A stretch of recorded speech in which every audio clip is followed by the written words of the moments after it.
सोयाबीनवर आपण 4 दिवस पहिले मारला होता टॉनिकचा फवारा. आता तुम्ही सोयाबीन पाहू शकता कशी कंडिशन मध्ये आहे.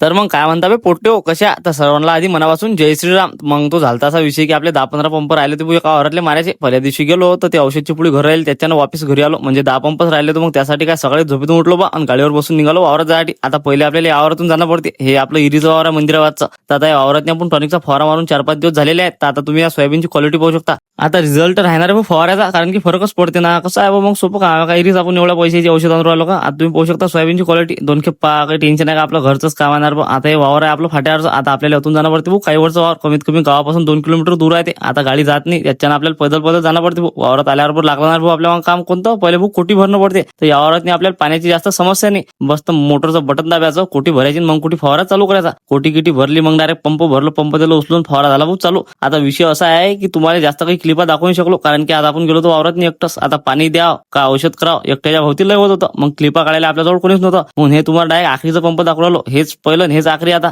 एवढं क्लिअर करून आता जाणं पडते आपल्याला घरी. झालं रे भाऊ फवारा गिवार मारून. आता बस रिलॅक्स मध्ये काम. आता आरामच करणं झाले. आता आपल्या वागचे काम सगळे फवाराच राहिला होता. आता सगळ्या वावरातले फवारे झाले आपल्या अळीचे. तर मित्रांनो आजच्यासाठी एवढंच. भेटू पुढच्या ब्लॉग मध्ये. आपला ब्लॉग जर तुम्हाला आवडला असेल तर लाईक शेअर कमेंट नक्की करा. आणि असेच इंटरेस्टिंग ब्लॉग पाहण्यासाठी पटापट श्रीकांत खाडे या आयडीला फॉलो करून घ्या.